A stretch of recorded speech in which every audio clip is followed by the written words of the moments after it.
안녕하세요, 티타일입니다. 얼마 전 댓글에 여러 매체나 SNS로 인해 고수익 업종으로 타일이 많이 노출되었다고, 지금 입문해도 블루오션일까요? 라는 질문을 받았거든요. 그래서 오늘은 이 이야기를 한번 해볼까 해요. 어떤 이야기부터 해야 될지 모르겠는데, 일단 결론부터 말씀드릴게요. 어디까지나 저의 개인적인 생각입니다만 두 가지 측면에서 설명을 드려볼게요. 하나는 건설 경기나 경제 상황의 영향을 받는다는 시점에서의 타일 현황, 다른 하나는 개인 능력이나 조금은 추상적인 이야기인데 타일 기술력을 이론적으로 해석을 했을 때입니다. 먼저 우리나라 전체적인 경기 흐름으로 현재의 상황이나 짧은 미래까지만 볼 때 저는 개인적으로 블루오션까지는 아니라고 생각합니다. 솔직하게 기술자 개개인별로 차이가 많이 나겠지만 포괄적으로 봤을 때 그리 좋은 상황은 아닌 것 같아요. 지금 먼저 전체적으로 지금 건설 경기가 안 좋죠. 지금 현재 전국적으로 일거리가 상당히 줄어든 걸로 알고 있거든요.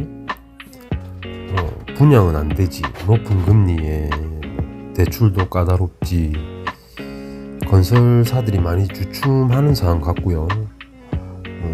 리모델링 쪽도 건설 쪽보다는 낫지만 그닥 좋지만은 않은 상황 같더라고요. 지금 지극히 제 개인적인 생각입니다만 지금의 경기가 조금 더 오래 갈 것 같은 생각이 드네요. 미국의 장단기 금리 차로 오는 경기 침체, 막 찍어대는 달러에 우리나라도 적자 안 보려면 원화 찍어내야 되고, 그럼 인플레이션은 당연한 거고, 타일뿐만 아니라 전반적으로 많이 힘든 상황이 이어질 것 같거든요. 전문가들도 2025년, 26년이 가장 위험할 것 같다라고 하더라고요. 저도 자세한 거는 모르는데 그러더라고요. 그래서 그냥 이것저것 여러 가지 생각해 보면 앞으로 당분간은 현상 유지면 다행이고 힘들어지지 않을까 싶어요, 솔직하게.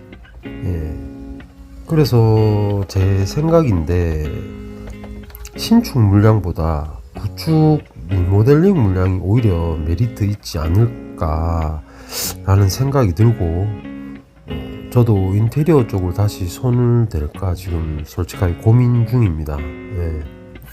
일의 수요도 중요하지만 단가 자체가 문제가 많아요. 솔직하게 신축과 구축 차이가 너무 나요. 단가 차이가. 그 중에서도 칸떼기 하시는 분들이 가장 힘드실 것 같은데, 지금 칸떼기 단가가 칸당 13만원에서 15만원 정도 하죠. 제 기억이 맞다면 10년 전에도 이 가격이었거든요. 칸떼기 하시는 분들 대부분이 새벽 6시에 나와서 오후 5시 혹은 7시까지 하시는 분도 있는데, 이렇게 해야 하루 인건비 나오는 경우도 많아요. 물론 업체나 지역별로 더 좋은 단가의 현장도 있을 수는 있으나 전체적으로 이 가격대죠. 건설사 단가는 큰 변화가 없는데 기술자 인건비는 10년 전보다 한 10만원 가량 올랐고, 특히 제 같은 입장에서는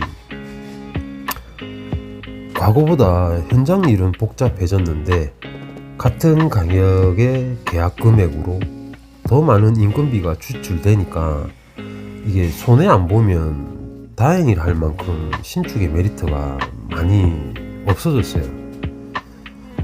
반면에 상대적으로 구축 리모델링 같은 경우는 단가도 괜찮고 신축보다 상대적으로 일하는 시간도 작죠. 대부분 9시부터 4시 반까지 일을 하시죠, 보통. 수요도 나쁘진 않은 것 같고.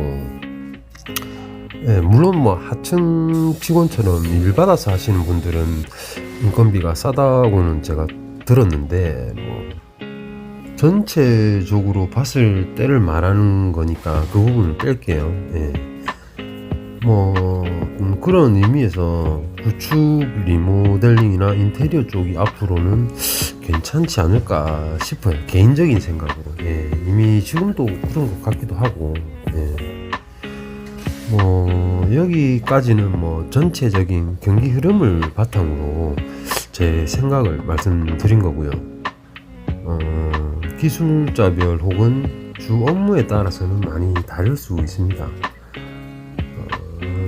블루오션이냐는 질문에 참 맛없는 답변일 수도 있는데, 남들과 다른 좋은 기술자가 된다면 블루오션이 될 수 있다고 보거든요, 저는. 여러 매체에서 타일이 돈이 된다고 해서 유입된 인원이 많은 건 알고 있지만, 그 부분에 대해서는 저는 단 한 번도 신경 써본 적이 없어요. 모두가 그런 건 아니지만 돈 보고 유입된 인원 대부분이 중도 포기하는 경우가 많고, 조공생활 몇 개월 하다 뛰쳐나와서 기술자 흉내내는 남애들도 엄청 많아요. 업자들이나 오야지들은 이런 사람들 보면 한 번 보면 알거든요. 실력 한 번 보고 나면 두 번 다시는 그 사람들 안 써요. 그러면 이 사람들은 자연스레 일거리가 줄겠죠. 결국엔 손 털고 나가는 경우가 많은데, 문제가 뭐냐면 이 사람들이 타일 쪽 물을 흐리는 게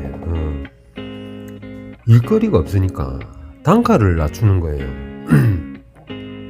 방식이 각양각색인데 우리가 체감을 할 수 있는 곳이 숨고죠.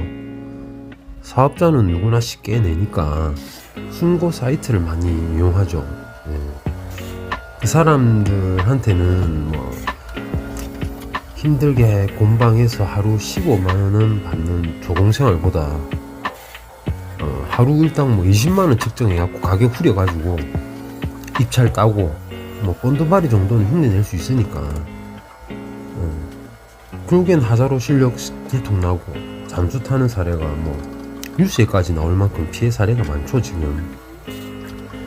그래서 이 숨고는 제가 나중에 직접 한번 입찰도 해보고 어떤 시스템인지 문제가 뭔지 정확하게 한번 다뤄드릴 예정입니다. 숨고 이야기는 그때 제가 다시 한번 할 거고요. 저도 피해 사례가 있었거든요. 근데 작년 봄에 제가 현장이 4개가 겹쳐가지고 일손이 너무 딸렸어요. 그래서 저희 팀은 데리고 화성 현장에 갔고, 경남 쪽 현장은 외부인 기술자를 섭외해서 오토 돌리다시피 현장을 돌렸거든요. 현장 3군데 합쳐서 1,000만원 정도가 손해가 났어요, 제가. 그러니까 저는 수입이 하나도 없이 제 주머니에서 1,000만원이 나갔어요. 문제가 뭐냐면 이 섭외한 기술자들이 전부 야매이거나 기술자가 아닌데 기술자인 척 와서는 5일이면 끝낼 물량을 8일, 9일, 10일 하고 있는 거예요. 진짜 환장할 노릇이죠, 이거. 하자는 하자대로 내고, 그 이후로는 이 현장을 포기하면 했지 다시는 검증 안 된 사람 안 쓰고 있거든요, 제가. 왜 이런 이야기를 하냐면 블루오션 조건에 새로 유입 되는 인원은 신경을 안 쓰셔도 된다는 거예요. 무슨 말이냐면 제 주위의 실제 사례로 예를 들어볼게요. 제 타일 현장에 기술자가 4명이 있습니다. 그러면 이 3명은 실력이 평균이라고 쳐요. 그리고 나머지 한 분은 품질도 좋은데 물량을 항상 다른 기술자보다 2평에서 3평 이상을 더 붙여요. 하루에. 이걸 오야지 입장에서 돈으로 계산했을 때 3명이 하루 평균 10평씩 붙인다고 쳤을 때 기술자 1인당 인건비 식대 조건 인건비 분할해서 저한테 하루 5만원을 벌어준다면 그러면 그 3명이 저한테 하루에 15만원을 벌어주겠죠. 근데 이 나머지 한 분이 혼자서 하루에 저한테 20만원을 벌어주는 거예요. 만약 팀에 이런 분만 있으면 전 하루에 100만원 또 벌겠죠. 이 형님이 뭐 아쉽게도 저희 팀이 아닌데 한번 섭외하기가 하늘의 별 따기입니다. 한 달 전에 전화해도 이게 섭외가 안 돼요. 잘. 왜 이런 이야기를 하냐면 좋은 기술과 실력이 있으면 쉬고 싶어도 마음대로 못 쉴 만큼 노다지라는 거죠. 이 타일 업계가 그분한테는 오야지나 업자 입장에서 누구나 원하는 기술자다 보니까 일이 넘쳐나죠.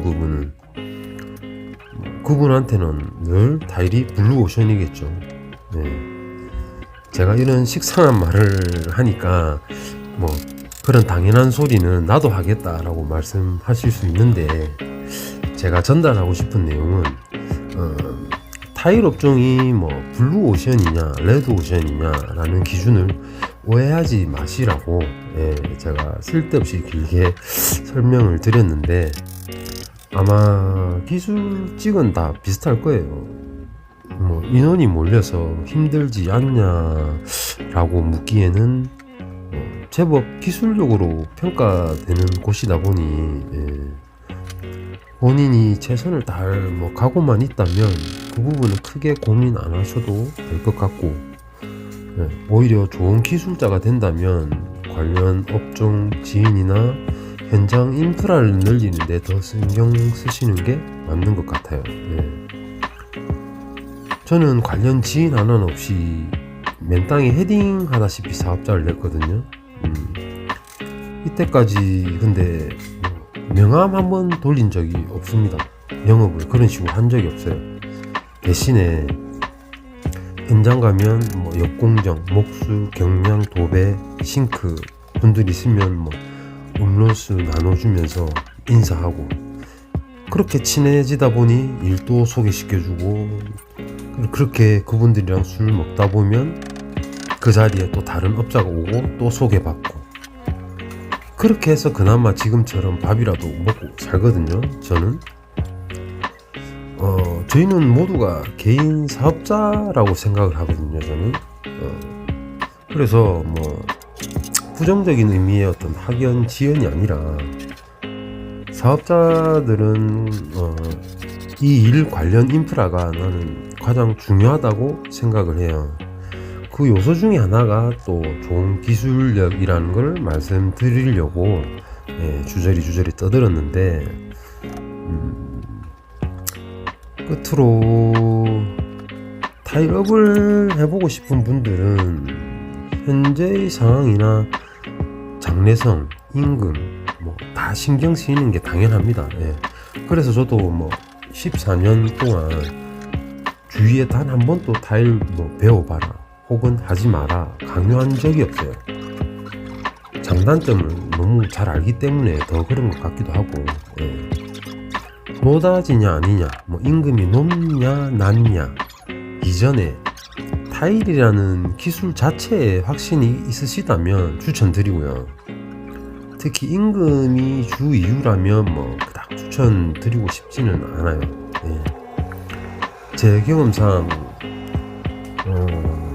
기술이 목표인 사람들은 보통 근성도 있고 기술이 되면 돈이 알아서 따라온다는 것을 빨리 깨우치는 반면에, 돈이 목표인 사람들은 보통 중독 포기하거나 하루 일당 조금 더 받기 위해서 야매의 길을 택하는 경우가 많더라고요. 예. 물론 100% 다 그런 건 아니지만, 이분들은 조공으로서의 현재 본인의 노동 가치와 임금이 맞지 않다고 늘 생각하면서 스스로가 스트레스를 받아요. 이렇게 개고생하면서 이 돈 받고는 못하겠다, 왜 임금을 빨리 안 올려줄까 하면서 스트레스 받다가 나가는 거예요. 그분들은 왜 돈을 안 올려주는지 이유도 모른 채. 또 이 말이 길어지는데, 말 나온 김에 그럼 제가 제 이야기 하나만 할게요. 미리 말씀드리자면 절대 자랑이 아니고요. 핵심을 조금 간파하시라고 말씀드리는 거예요. 제가 타일 처음 할 때 리모델링 조공부터 했거든요. 그거 하다가 제 친구 한 놈하고 같이 신축 팀에 들어갔어요. 매일 계속되는 곤방에 기공들 챙겨가며 매치까지 하루에 너무 빡빡하고 힘든데, 그때 드는 생각이, 이거 기술은 언제 배우지?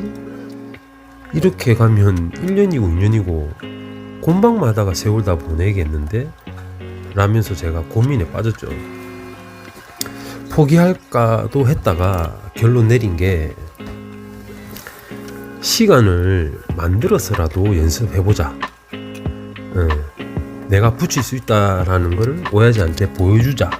그게 목표였어요. 그래서 혼자 야간에 연습을 하기로 했죠. 당시에 거창에서 숙박을 했는데, 이게 곤방을 하루 종일 하고 심하게 한 날은 이렇게 저녁 먹을 때 숟가락을 들면 손이 덜덜덜 떨렸거든요. 그 상태로 연습하러 현장에 갔었어요. 왜 주위 형들도 처음에는 저러다 말겠지 생각했는지 아무도 관심을 안 주더라고요. 그렇게 일주일 열흘 계속 연습을 하니까 그제서야 기술자 형들이 한 번씩 와서 가르쳐 주기 시작하더라고요. 그래서 제가 한 달 반 동안 야간 연습을 했어요. 그 오야지가 제가 붙이는 거 보고 이제는 일과 중에 짜투리 시간 아주 잠시 붙이게 해주더라고요. 그래서 연습이랑 그 기간 합쳐서 총 3개월 하고, 제가 처음부터 끝까지 혼자서 화장실 한 칸을 붙였어요. 3개월 만에. 그렇게 저는 조공을 탈출한 거죠. 근데 이제 같이 갔던 친구는 연습을 안 했어요. 결국 그 친구랑 저랑 기술자 타이틀 달기까지가 2년에서 3년 이상 차이 났거든요. 나중에는 제가 그 친구를 가르쳤어요. 분명 떠바리는 같이 시작했는데 3개월 노력이 결국 몇 년의 차이를 만들어냈죠. 3개월 동안 짜투리 시간에 연습이 몇 년을 벌릴 수는 없죠, 솔직히. 무슨 말이냐면, 저는 노력과 동시에 오야지한테 붙일 수 있다라는 걸 보여줬고, 그 친구는 타일에 소질이 있음에도 오야지가 붙여보라고 할 때까지 가만히 있었던 시간이 몇 년이었던 거예요.